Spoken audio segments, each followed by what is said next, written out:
Deal को लेकर सरकार पर उन्होंने निशाना साधा। ये देश की संप्रभुता का उल्लंघन है, उन्होंने कहा। ट्रेड डील की जानकारी नहीं दी गई।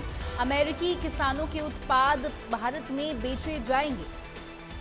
तो रणदीप सुरजेवाला का यह बयान यहां पर सामने आया है। भारत अमेरिका ट्रेड डील को लेकर सरकार पर हमलावर हुए सुरजेवाला। उन्होंने कहा कि ट्रेड डील की जानकारी उनको पहले से नहीं दी गई और ऐसे में अमेरिकी किसानों के उत्पाद भारत में बेचे जाएंगे, जो कि अमेरिका के लिए तो फायदेमंद होगा, लेकिन हिंदुस्तान के लिए यहाँ पर नुकसानदायी हो सकता है, ऐसा उनका कहना है। और आप ये उनका बयान सुन रहे हैं। आज मोदी सरकार ने एक बार फिर संसदीय परंपराओं और मर्यादाओं का उल्लंघन इसलिए किया कि वो देश की संप्रभुता से, देश की सॉवरेनिटी से जो खिलवाड़ हो रहा है भारत अमेरिका ट्रेड डील में, उस पर जवाब नहीं देना चाहते।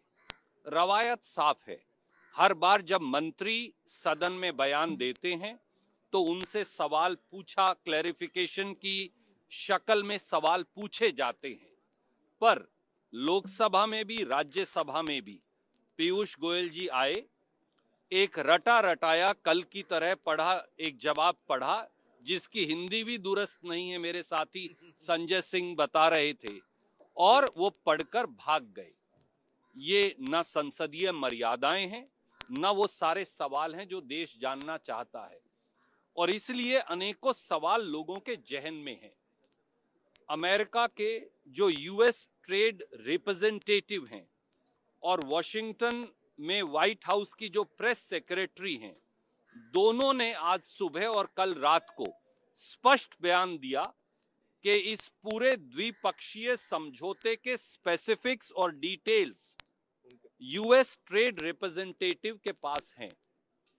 पीयूष गोयल जी, आदरणीय मोदी जी, आप बताइए, अगर अमेरिका के यूएस ट्रेड रिप्रेजेंटेटिव के पास वो स्पेसिफिक और डिटेल्स हैं, तो हिंदुस्तान की संसद और हिंदुस्तान के लोगों को वो क्यों नहीं बताए जा रहे? आज चलिए खबरों में आगे बढ़ेंगे। राहुल गांधी और रवनीत बिट्टू के बीच बहस को लेकर आपको जानकारी दे दे। राहुल ने बीजेपी नेता बिट्टू को गद्दार दोस्त